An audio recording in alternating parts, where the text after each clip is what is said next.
Hello friends, मैं सुरभि गुप्ता आपके अपने यूट्यूब चैनल जीनियस क्लासेस में आप सभी लोगों का स्वागत करती हूँ। आज हम संविधान के मोस्ट इम्पॉर्टेंट क्वेश्चन को डिस्कस करेंगे और कुछ हम पार्ट फर्स्ट में कर चुके हैं जो आप मेरी प्लेलिस्ट में जाकर देख सकते हैं।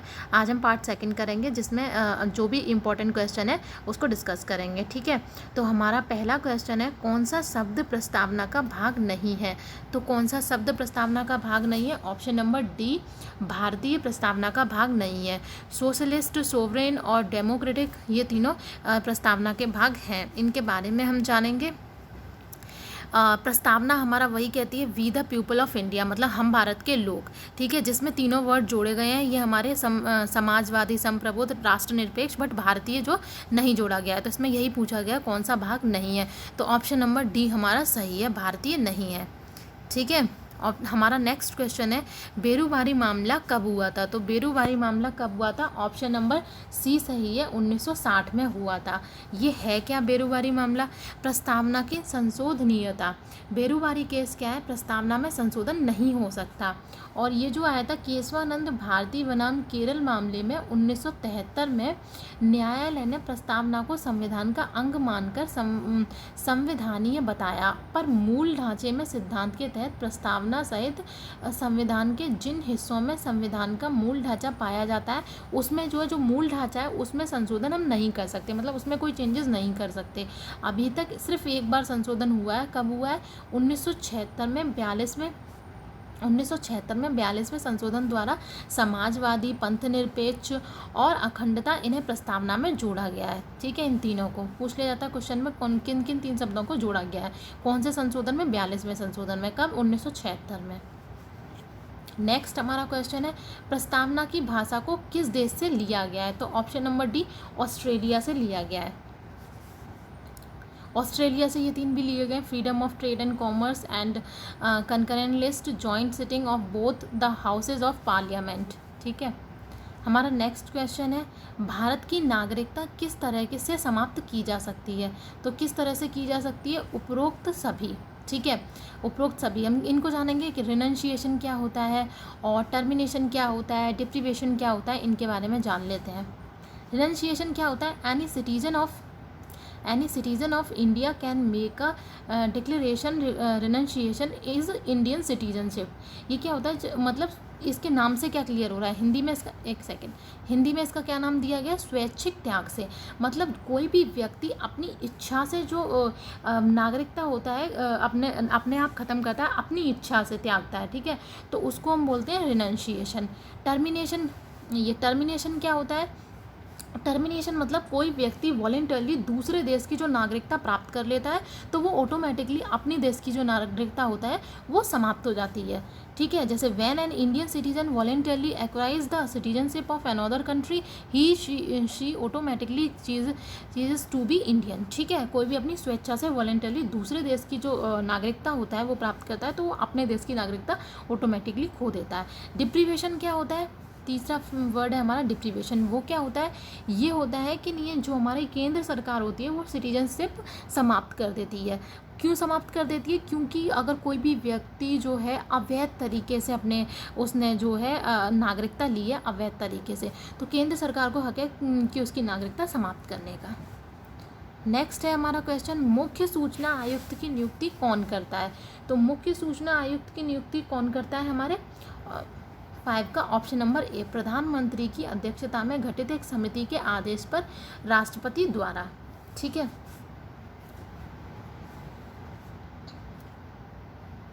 हमारा आज का नेक्स्ट क्वेश्चन है, किस समिति की सिफारिश के आधार पर संविधान में मौलिक कर्तव्यों को जोड़ा गया है? तो ये इंपॉर्टेंट क्वेश्चन है। तो ऑप्शन नंबर सी, स्वर्ण सिंह समिति के सिफारिशों के आधार पर संविधानों में मौलिक कर्तव्यों को जोड़ा गया है। इंग्लिश में इसको बोलते हैं फंडामेंटल ड्यूटीज़। फंडामेंटल ड्यूटीज़ कितनी है? 11। 1976 में कांग्रेस पार्टी ने आंतरिक आपातकालीन 1975 से 1977 के संचालन के दौरान मौलिक कर्तव्यों, आवश्यकता के बारे में सिफारिशें करने के लिए सरदार स्वर्ण सिंह समिति की स्थापना की। केंद्र सरकार ने इन सिफारिशों को स्वीकार कर लिया और 1976 में 42वें संवैधानिक संशोधन अधिनियम को अधिनियत किया और इस संशोधन में संविधान के भाग 4 का एक नया हिस्सा जोड़ा। एग्जाम्पल, विधान का पालन करें और उनके आदर्शों, राष्ट्रध्वज और राष्ट्रगान का आदर करें। ठीक है, आज का हमारा नेक्स्ट क्वेश्चन है, निम्न में से कौन सा मूल कर्तव्य नहीं है? तो निम्न में से कौन सा मूल कर्तव्य नहीं है? भाईचारे बनाए रखना है, सार्वजनिक संपत्ति को सुरक्षित रखना बिल्कुल है, 6 से 14 वर्ष के लिए। ऑप्शन नंबर डी हमारा इसका आंसर होगा। ऑप्शन माता पिता की आज्ञा का पालन करना, ये हमारे मूल कर्तव्य में नहीं आता। मूल कर्तव्य पढ़ लेते हैं। 11 फंडामेंटल ड्यूटीज़ क्या है हमारी? पहला है हमारा संविधान का पालन करें और उसके आदर्शों, राष्ट्रध्वज, राष्ट्रगान का आदर करें। ठीक है, दूसरा है हमारा स्वतंत्रता के लिए हमारे राष्ट्रीय आंदोलन प्रेरित करने वाले उच्च आदर्शों को हृदय में संजोए रखें और उनका पालन करें। तीसरा है हमारा भारत की प्रभुता, एकता एवं अखंडता की रक्षा करें और अक्षुण्णता बनाए रखें। नेक्स्ट है हमारा देश की रक्षा करें और आह्वान किए जाने वाले राष्ट्र की सेवा करें। भारत के सभी लोग समरसता और सम्मान, भ्रातृत्व मतलब भाई बहन की भावना का निर्माण करें। नेक्स्ट है हमारी सामाजिक सांस्कृतिक की गौरवशाली परंपरा का महत्व समझें। नेक्स्ट है हमारा प्राकृतिक पर्यावरण की रक्षा का संवर्धन करें। नेक्स्ट है हमारा वैज्ञानिक दृष्टिकोण, मानवता और ज्ञानार्जन तथा सुधार की भावना का विकास करें। सार्वजनिक संपत्ति को सुरक्षित रखें, हिंसा से दूर रहें और व्यक्तिगत सामूहिक गतिविधियों के सभी क्षेत्रों सतत उत्कर्ष की ओर बढ़ने का प्रयास करें। यदि आप माता पिता या संरक्षक हैं तो 6 से 14 वर्ष तक के बच्चों के लिए शिक्षा प्रदान करना अनिवार्य है। तो हमारे कितने फंडामेंटल ड्यूटीज़ मतलब मौलिक कर्तव्य कितने हैं? 11 हैं। ठीक है, 6 से 14 वर्ष के बच्चों के लिए अनिवार्य शिक्षा दिलाने वाला संविधान संशोधन कौन सा है? ऑप्शन नंबर सी 86वां संशोधन 86, राइट टू एजुकेशन, जो आर्टिकल किसके अंडर में आता है? 21 के ए में, अमेंडमेंट 86 में अमेंडमेंट।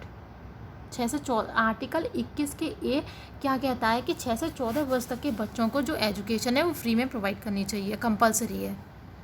संविधान के किस भाग को भारत का मैग्ना कार्टा कहा जाता है? मोस्ट इंपॉर्टेंट क्वेश्चन है आपका, किसको कहा जाता है? ऑप्शन नंबर सी भाग 3 को। ये क्वेश्चन बहुत बार रिपीट हो चुका है तो आप लोग इसको याद रखिएगा। क्या है भारत का मैग्ना कार्टा? भाग 3।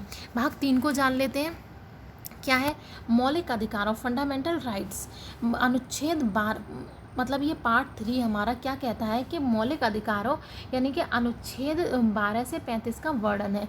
इसमें इसे अमेरिका के संविधान बिल ऑफ राइट से लिया गया है। किससे लिया गया? अमेरिका के संविधान बिल ऑफ राइट से लिया गया। अगर आपसे पूछा जाए कि मौलिक अधिकार कहाँ से लिए गए हैं तो अमेरिका के संविधान। यदि व्यक्ति को आज़ादी के साथ जीने की गारंटी देता है, ये मतलब जो कोई भी व्यक्ति है अपने यहाँ मतलब फ्रीली जी सकता है, किसी की बाउंडेशन नहीं है।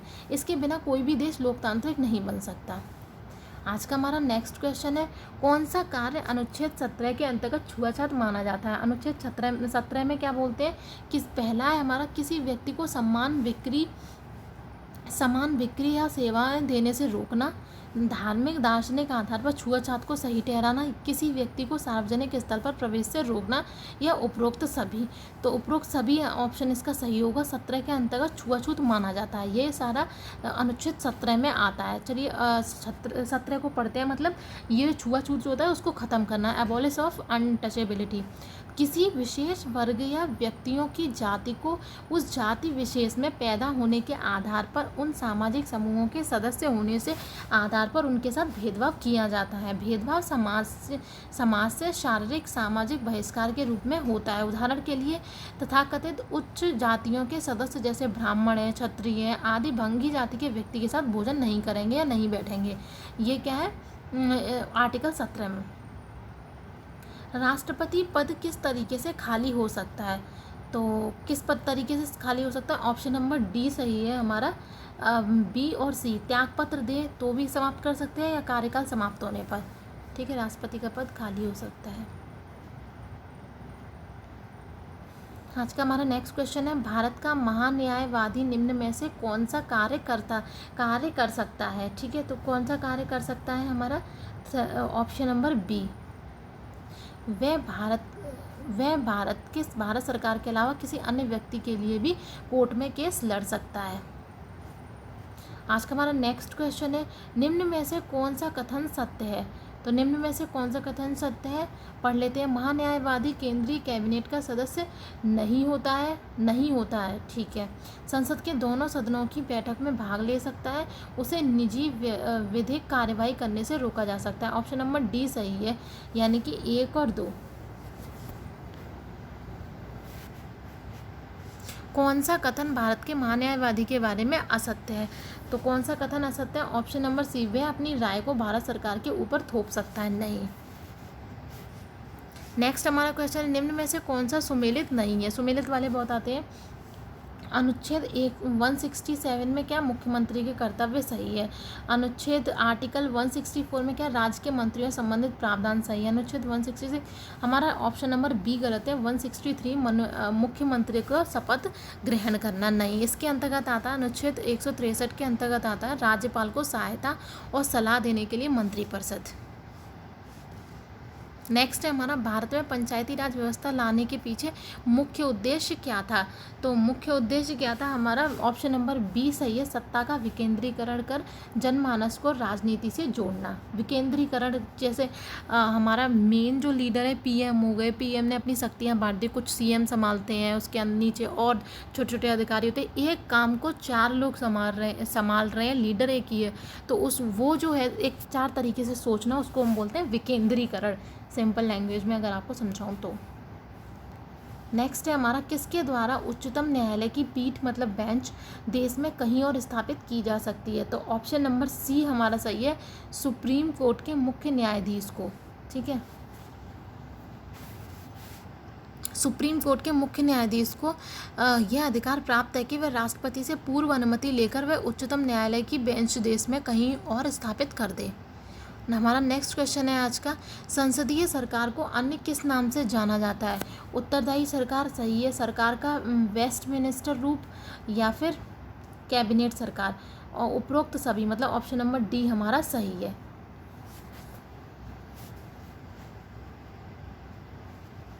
आज का हमारा नेक्स्ट क्वेश्चन है, सरकार का वेस्टमिनिस्टर किसे कहते हैं? लंदन के पैलेस ऑफ वेस्टमिनिस्टर से आता है, जो ब्रिटिश संसद का सभा स्थल है। निम्न में से कौन सा कथन गलत है? तो कौन सा कथन गलत है? ऑप्शन नंबर डी, इनमें से कोई नहीं, सभी सही है। ऑप्शन नंबर 1 क्या कहता है? उच्च न्यायालय की न्यायिक पुनर्विलोकन की शक्ति राज्य विधानमंडल और केंद्र दोनों तक है, सही बात है। न्यायिक समीक्षा शब्द भारतीय संविधान में कहीं भी नहीं लिखा है, सही बात है। अनुच्छेद 221 का संबंध न्यायाधीशों के वेतन से है, तो ऑप्शन नंबर डी कोई भी गलत नहीं है। आज का हमारा नेक्स्ट क्वेश्चन है, राष्ट्रीय आपातकाल की दशा में कौन से देश अधिकार स्वतः निरस्त नहीं होते? तो स्वतः निरस्त नहीं होते, ऑप्शन नंबर डी, ए और बी, 20 और 21, आर्टिकल 20 और 21, ठीक है। मुख्य चुनाव आयुक्त की देखरेख में क्या नहीं होता? तो मुख्य चुनाव आयुक्त की देखरेख में क्या नहीं होता? बी, ग्राम पंचायत नहीं होता। किसकी लेखा समीक्षा करने का अधिकार नियंत्रक एवं महालेखा परीक्षक को है? तो 23 का ऑप्शन हमारा डी सही है, उपरोक्त सभी। भारत की संचित निधि को भी है, राज्य की संचित निधि, प्रत्येक संघ शासित प्रदेश जहाँ विधानसभा हो उसको भी है, ठीक है। हमारा नेक्स्ट क्वेश्चन है, राज्य का महाधिवक्ता कितने समय के लिए चुना जाता है? तो कितने समय के लिए चुना जाता है? ऑप्शन नंबर डी, कार्यकाल, जो उसका कार्यकाल जो होता है, मतलब कितने टाइम के लिए करेगा, वो कोई तय नहीं होता है, मतलब सर्टेन नहीं होता। राष्ट्रीय मानवाधिकार आयोग के अध्यक्ष के लिए गठित समिति में कौन शामिल नहीं होता? तो कौन शामिल नहीं होता? राष्ट्रपति, ऑप्शन नंबर ए सही है। लोकसभा अध्यक्ष होता है, मुख्य विपक्षी दल का नेता भी होता है, प्रधानमंत्री भी होता है, बट राष्ट्रपति शामिल नहीं होता। किसमें? राष्ट्रीय मानवाधिकार आयोग के अध्यक्ष के लिए। जान लेते हैं, राष्ट्रीय मानवाधिकार आयोग के अध्यक्ष के लिए गठित समिति में प्रधानमंत्री की अध्यक्षता होती है, लोकसभा अध्यक्ष, गृह मंत्री, मुख्य और ये विपक्षी दल के नेता सब होते हैं, बट राष्ट्रपति नहीं होता, याद रखिएगा। हमारा नेक्स्ट क्वेश्चन है, केंद्र शासित राज्य में उच्च न्यायालय स्थापित करने का अधिकार किसके पास है? तो 26 का ए, संसद के पास है। संसद क्या होता है? लोकसभा, राज्यसभा प्लस राष्ट्रपति को मिलकर हमारी संसद बनती है। कौन सी समिति संसद सदस्यों के आचार संहिता को लागू करती है? तो कौन सी करती है? 27 का ए, एथिक्स कमेटी। एथिक्स कमेटी के बारे में जानते हैं। एथिक्स कमेटी संसद सदस्यों के आचार संहिता को लागू करती है। यह कदाचार के मामलों की जांच करता है और उचित कार्रवाई की सिफारिश करता है। उच्च न्यायालय। उपराष्ट्रपति के चुनाव से संबंधित सभी विवादों एवं शंकाओं जांच एवं निर्णय सुप्रीम कोर्ट करता है, जिसका निर्णय अंतिम होता है। ठीक है। हमारा नेक्स्ट क्वेश्चन है, राष्ट्रीय विकास परिषद मतलब एनडीसी का पहला अध्यक्ष कौन था? तो कौन था पहला अध्यक्ष? 29 का बी है हमारा आंसर, जवाहरलाल नेहरू। सॉरी। हमारा नेक्स्ट क्वेश्चन है आज का, इनके बारे में जान लेते हैं। राष्ट्रीय विकास परिषद का पदेन अध्यक्ष जो है वो देश का प्रधानमंत्री होता है। ठीक है। और देश के पहले प्रधानमंत्री जवाहरलाल नेहरू थे, अतः राष्ट्रीय विकास परिषद के पहले अध्यक्ष जो हैं जवाहरलाल नेहरू हैं। ठीक है। इसमें क्या पूछा गया? पहला। और अगर पूछा जाए प्रेजेंट में तो नरेंद्र मोदी जी हो जाएंगे, क्योंकि इसमें लिखा हुआ है कि आपके प्रधानमंत्री होते हैं। नेक्स्ट है हमारा क्वेश्चन, किस संविधान संशोधन में वोट डालने की उम्र 21 से 18 कर दी थी? किस में कर दी गई थी? ऑप्शन नंबर सी, 61वें संशोधन में। ठीक है। 61वां जान लेते हैं। पहले मतदाता के रजिस्ट्रेशन के लिए 21 वर्ष जो हम मतलब वोट डालने जाते थे तो हमारी जो एज थी वो 21 थी, लेकिन अब कितनी कर दी गई है? 18 साल के जो होते हैं वो भी डाल सकते हैं। लोक प्रतिनिधित्व अधिनियम 1950 को संशोधित करने वाले 1989 मतलब 1989 के अधिनियम 21 के साथ संविधान के 61वें संशोधन अधिनियम 1988 के द्वारा मतदाताओं के पंजीकरण की न्यूनतम आयु 18 साल है। मतलब इतनी सब रामायण से आपको कोई मतलब नहीं है, सिर्फ इतना है नॉर्मल सा, जो 61वें संशोधन में क्या कर दिया गया है कि हमारी पहले जो थे 21 वर्ष थी वोट डालने की आयु, लेकिन अब कितनी है? 18 वर्ष है। आपको अगर मेरा सेशन पसंद आया तो आप लोग हमारे चैनल से जुड़ सकते हैं। Thank you so much.